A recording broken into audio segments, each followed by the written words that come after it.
J'ai à peu près 7 combats. C'était en interclub. Et dans ces 7 combats, je les ai à peu près tous réussis. Et au niveau combat officiel, ça va être mon premier.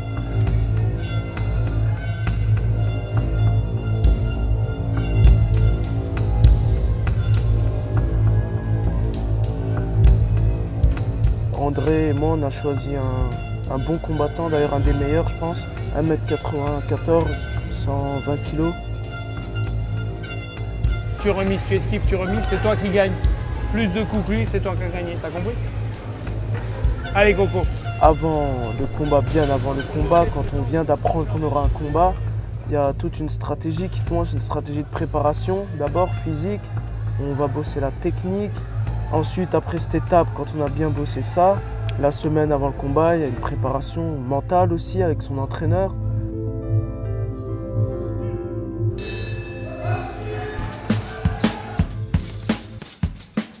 J'y vais souvent à la salle, alors j'y vais pratiquement toute la semaine.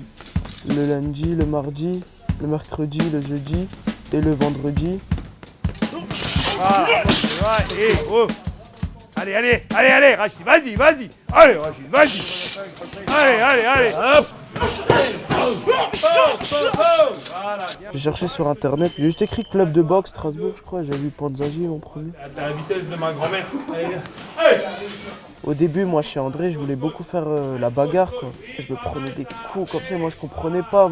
Mobile, bravo, mobile, en bas, Moi haut. je sautais encore la bagarre et André il intervenait tout le temps.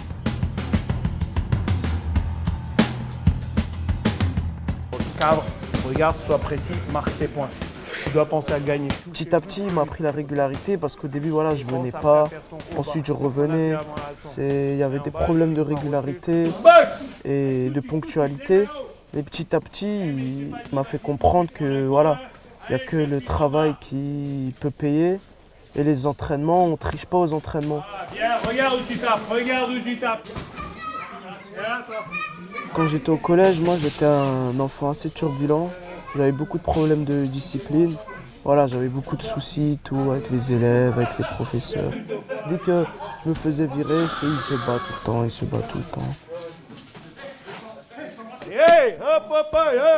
André, il est dur, mais en même temps, c'est une dureté qui te fait apprendre. C'est en retard, c'est 0, ça. Allez, fais gaffe.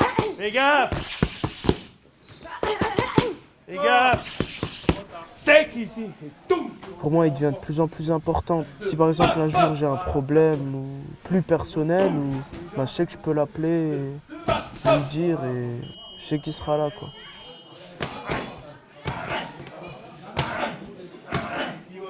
Bon Rachid, il faut bien que tu te foutes la tête dedans.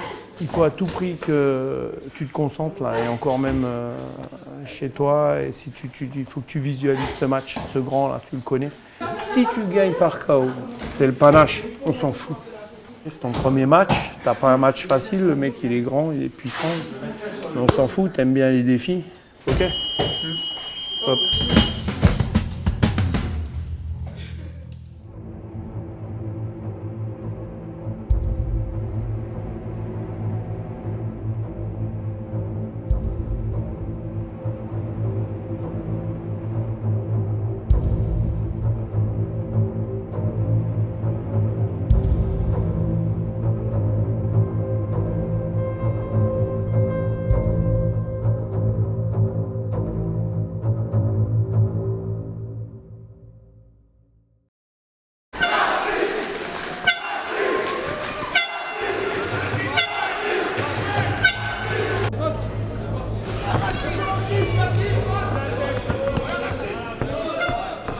Pendant un combat, au fait, ce qui me motive, c'est par exemple quand on est là, je boxe, tout, et je vois dans le coin de mon adversaire, genre son père qui est là, qui est content, ou voilà, et ben moi ça me remotive et ça pousse, ça me dit je dois le boxer. Et mon père, moi, il est décédé quand j'avais 4 ans.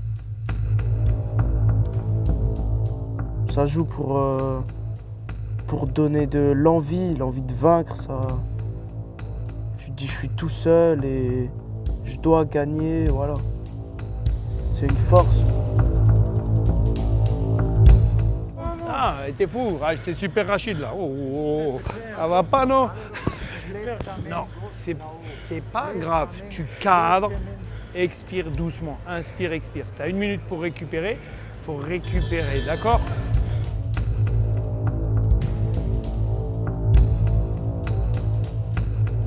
Je pense que j'ai développé cette philosophie du guerrier. Voilà, faut pas lâcher, faut toujours atteindre ses objectifs, bosser dessus, se dire que si j'ai pas marché, il y a eu un problème. Si j'ai pas réussi à atteindre cet objectif, faut voir c'était quoi le problème. Faut toujours trouver des solutions, faut aller plus loin, faut pas s'arrêter à la défaite.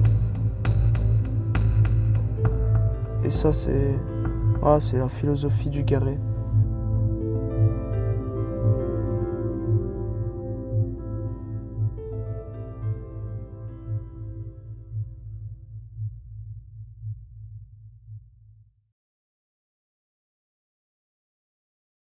Rachid, un petit mot peut-être pour parler de ton combat.